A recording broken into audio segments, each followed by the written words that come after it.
All right, we're going to talk about digital festooning, and I'm really excited to show you some tips and tricks that I've learned over the years. I used to festoon my dentures with wax and alcohol torches and wax spatulas, and that was very therapeutic for me. Digital sculpting is even more therapeutic. I absolutely love it. Now, there's two philosophies on festooning. One is don't do anything, just keep it smooth, polishable, easy to clean. Takes little to no effort to do that. There's definitely validity to that viewpoint. And I will never judge a denture that's smooth as an ice skating rink. However, if you find that you want a hypernatural or natural look to your tissue on your complete prosthetics or all-on-X prosthetics, then this tutorial might be for you. Keep in mind that the way that I finish my dentures after I 3D print them is I candy coat them, which tones down a lot of the aggressiveness of my festooning by filling in the nooks and the crannies, and also makes it easy to polish and seals everything. With that said, let's dive right into it. The app that I'm going to be teaching you guys to use is an iPad app. It also works on Android. It's called Nomad Sculpt. Nomad Sculpt is a $15 app or something like that, and it's really powerful. I'm going to teach you how to set it up, and we're going to go through how to load files and how to export files. If you didn't want to do it on the iPad, you have tons of other programs out there. Exocad is just as easy to use, and I use the same techniques in Exocad, just with different named tools. 3Shape is really powerful. Blender. There's a lot of different programs, but let's get into Nomad Sculpt. So on the App Store, let's go ahead and show you. You're going to type in Nomad Sculpt. There it is. And you're going to download it. I believe it's a one-time fee and not a subscription. And once you get it downloaded, you're going to need to tweak some of the interface and settings. So let's open that up.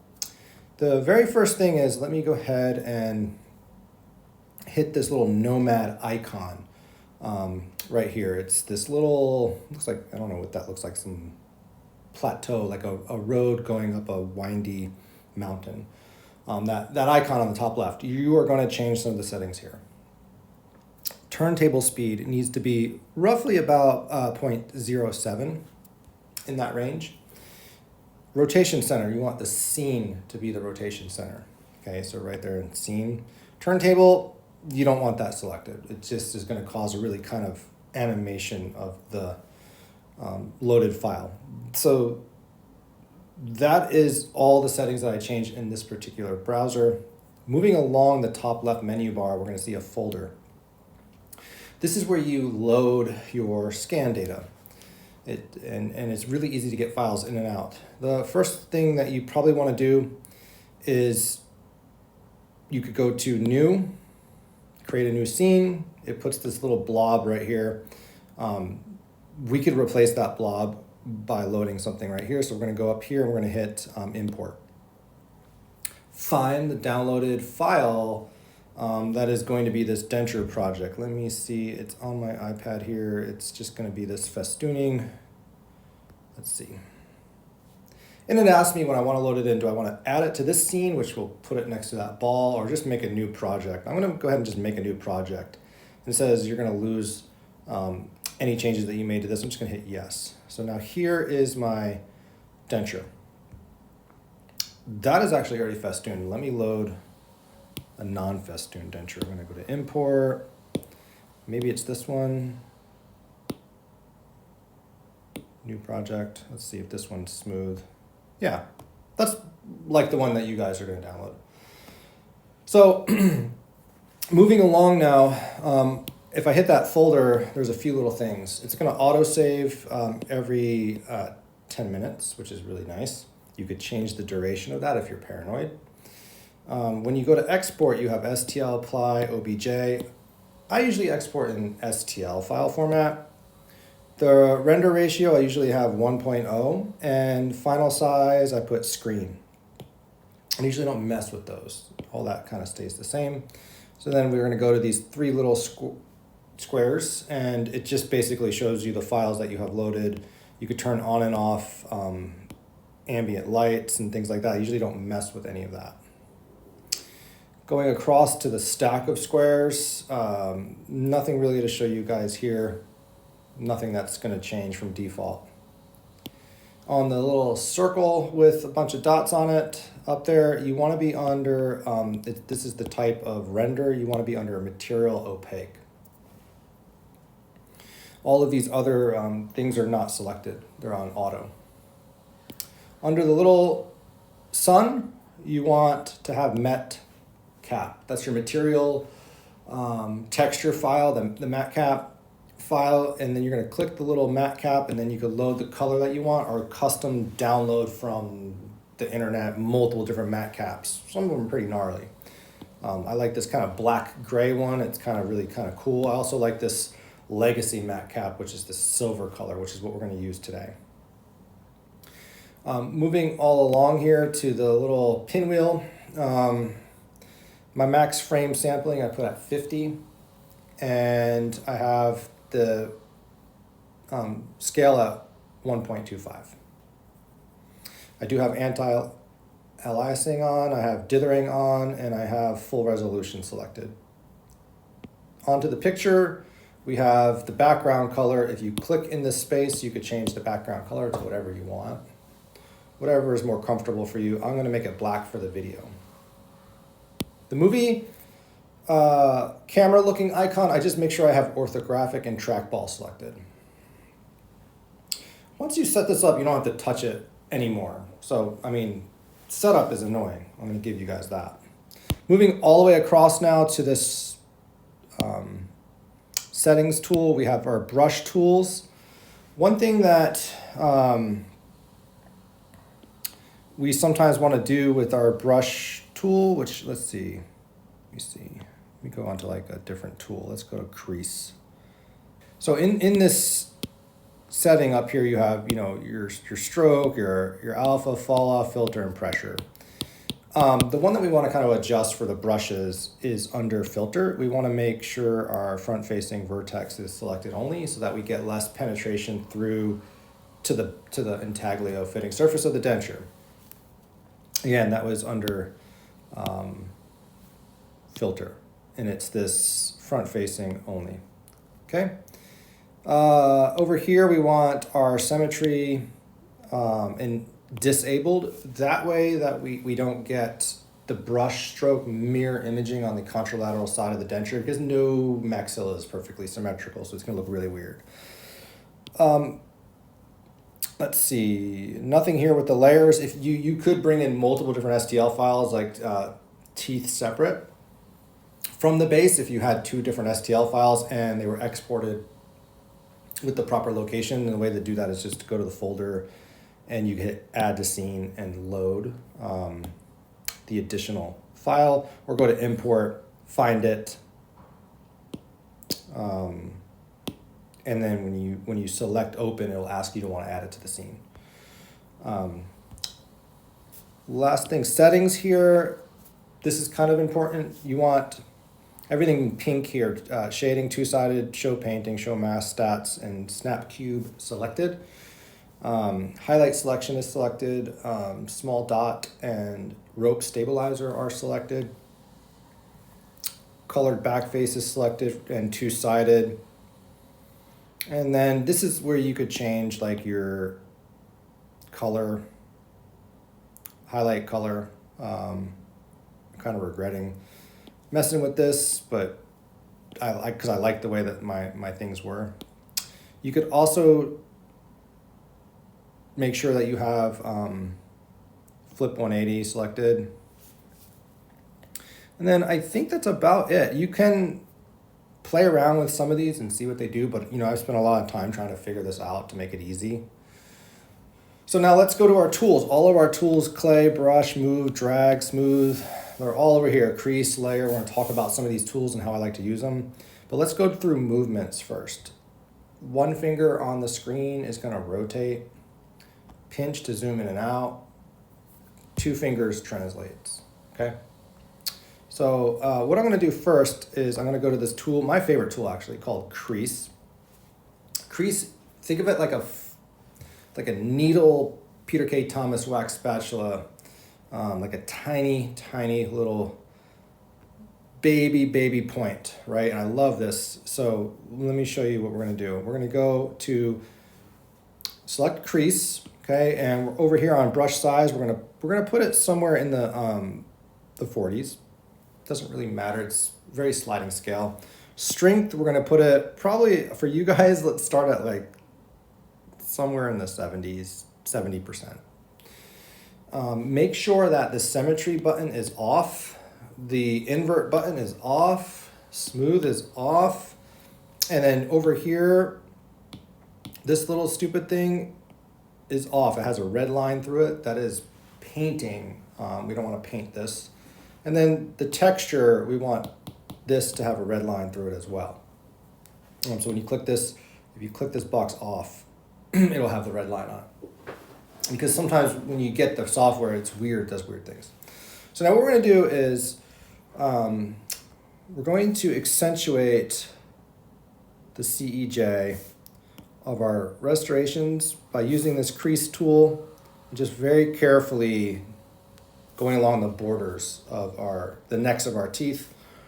And this is also an area where you could actually change angulations, you could change the shape. So be careful. You want to use your artistic discretion to determine the exact shape of the cervical border. You'll see the autosave will pop up every now and then. Just click OK. And we're just going to go around and do this. It doesn't have to, you could always go back and fine tune it. But this is a very powerful crease tool, and we have it nerfed right now so that you guys don't go crazy. Okay. Once we get the cervical outline, we're now going to go ahead and do our little rolled gingival cuff. And to do this, we're actually going to go to the tool called Inflate. Let's see, Inflate. And we're going to put our brush size in the 20s, the high 20s, and our strength are going to be in the 80s. And this is just me from experience doing those numbers. And we're going to go ahead and add a quick little collar around our posterior teeth and up into the anterior. The faster so this is pressure sensitive, so it's kind of hard. Like if you just linger on one spot, you're gonna get like a giant tumor. So you just wanna keep the brush kind of moving into these areas. The slower you are and the harder you press, the more juice you're gonna get out of the wax. Okay, something kind of like that. And then while we're here, we're gonna go ahead and tweak the cuspid eminences, and I'm just going to put my brush size up in the 70s and just maybe 2 or 3 strokes. Doesn't have to be huge. Maybe 2. Oh geez, I pressed too hard there. Light pressure here, guys. Like you're petting a cat. I don't know. An angry dog. Again, because it's pressure sensitive. So like, for example, if I press really hard, I get a giant bump. I'm gonna undo that. Look at this. Undos all down here at the bottom. You have like unlimited amount of undos. The little reverse arrow. Okay, so once we have our cuspid eminences, we have our rolled gingival, we accentuated our CEJs. We're gonna go back to our crease tool. Let's see, where am I at with crease? And I'm gonna keep it on the same settings that we had. And I'm going to show you guys the shapes that I like to cut into the tissue. Starting on the molar area, I like to do a T, like a lowercase t. I'm going to go slower with these to make them deeper. I'm pressing hard. I'm going to do the same thing right here, just a T or a plus sign or a cross, whatever you want to call it. And if you could imagine that, we're going to just accentuate the buccal groove right there while we're at it on the molar, and those buccal grooves actually should kind of be in the same plane as the crossbar of the T, the down bar of the T, okay? And it's okay to hit the rolled gingival margin here and even come up onto the attached tissue. Now, on the premolar, this denture only has one premolar, very common setup. We're going to do a lowercase h right down here, and then a big arch to our lowercase h. Then this one's a little bit tricky. On the distal of our cuspid, we're going to make a Y, just like this, and we're going to connect to that original H right there. So like a Y, okay? So we're just letters, T, T, H, and a Y. Now rotate so you're looking straight on your lateral incisor, and you're going to do a W for like Wally, but it's a huge W, and it's a capital W. So you're going to go all the way up here. You could come and crease that papilla a little bit if you're clever. You could come up, and sometimes I do this thing where I make a little, kind of like a disconnected W. You know, I like leave it open right there. That's just a little artistic flair. That's because if you look at laterals, the cervical of a lateral is V-shaped, not U-shaped. And the gingival eminence is hooded like a wizard hat, and it's pointed, whereas the central is very rounded and U-shaped, both on the cervical margin, CEJ area, and into the root eminences. So we're going to go ahead and follow along with that trend here and do an M, but it's going to be a lowercase m. More like McDonald arches than anything. So let's talk about that. I sometimes like to clove that papilla there, and I'm going to come up with a big lowercase m. See how I did that? You're going to create those gingival hoods right there. That's beautiful. Okay, well, while I'm right here, guys, I'm actually, with this tool, I'm going to actually accentuate that embrasure. I'm going to go ahead and accentuate these anatomies here just real quick. Put a little bit of, you know, go crazy. Go crazy. Just go crazy. Just go crazy. Okay. Okay. Remember your undos. If you did something crazy, you don't like it, just undo it. Now we're going to repeat that same pattern. Giant W. I'm going to leave the hood kind of open there, just like that. Distal of my cuspid, I'm going to do a Y for Wally, all the way down like that. Now we get kind of weird. We're going to do a dyslexic H, so we're going to come crossbar and then bounce over like that. And then we're going to do the lowercase t's right there. Okay, and that is the foundation of festooning, the way that I do it. It's very easily repeatable. It's T, T, H, Y, W, M. And we repeat W, Y, dyslexic H, T, T. And from here now, we're going to just jazz it up a smidge. So I'm going to go ahead to my inflate tool. Where it be, it's somewhere. I always lose these. There it is. I'm going to decrease my size somewhere in my 20s. And I'm going to create labial frenum. I'm going to come down like this and come right into this little crease and come up. I'm actually going to extend kind of almost up like that. Okay. While we're into the inflate tool, I'm also going to create a little bit of a frenum right here. That's what the point of that Y was. We're actually going to create a little gnarly little thing right there so that we're going to fill that Y in all the way down like that. I just did a little bit too much right there, so I hit undo. Okay. You notice that the inside of our denture is not getting screwed up because we have this filter front-facing vertex only thing. Okay. That didn't even seem right. It was for that. Wasn't, let me make sure. The most important tool to have that on for is the crease tool. Let me go back.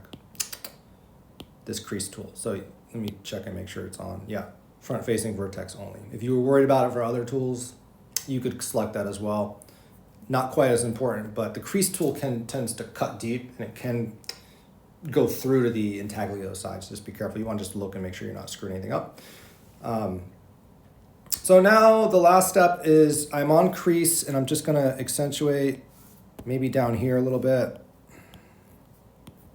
Okay, sometimes I'll go up there, although that sometimes creates a hard to clean area. If you want it to get kind of gnarly, sometimes in these areas, like right here, I'll create accessory like tissue folds like that. There are some powerful features as well that I'm just going to show you while you guys are here that allow you to add texture. So I kind of like to do it by going to the move tool, and I come down here to this thing I told you never to use, but we're going to use it. And you have some default textures that come with the software. Let me just put my brush size on smaller. And then you could download some textures. Like for example, I downloaded these lightning files that you could come in here and create like veins. Oh, that's kind of big. Let me undo that. Let me make the brush size a little. Wow, why is it so big? That's intense. Oh, size, duh. Like a first timer over here, guys. So you could go in or out with the little venules. These won't print really well. I mean, it's more for the gram. If the gram's getting hungry and needs to eat, I'm not even gonna do it. There's another tool that you could use to make little venules, which sometimes actually do print, which is the crease. But before we get to that, I want to show you how to add little stippling, little orange peel effect. You have the downloaded default little settings here. Sometimes you could come in here and pick those little circles and just, whoa, those are giant. Actually, I don't think that changes the size of the circles. We got to go to something like super tiny. Yeah, and just oftentimes it's more on the mesial side. I'm just basically pockmarking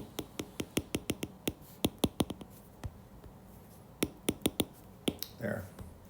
Looks kind of crazy. And then we could go to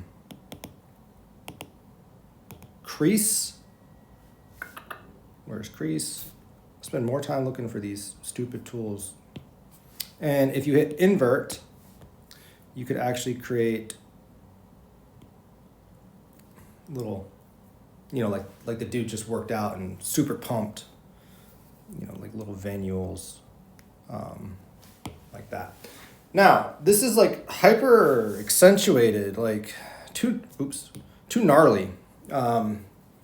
Remember, I do coat this with, liquid resin and it fills in. But let's go ahead and, the last thing you do when you do wax festooning is you alcohol torch it, you flame it. And you'll notice that every single tool, even crease, has this smooth button. And you're going to tap that smooth button and put your brush size like in the 30s and put your intensity at like 70%. And just light pressure, faster movements. It's the alcohol torch, guys. You're going to get rid of some of your stippling. It's what you're comfortable. It's what you're comfortable getting rid of. Like, how much do you guys want to tone it down? I usually tone it down in the back. I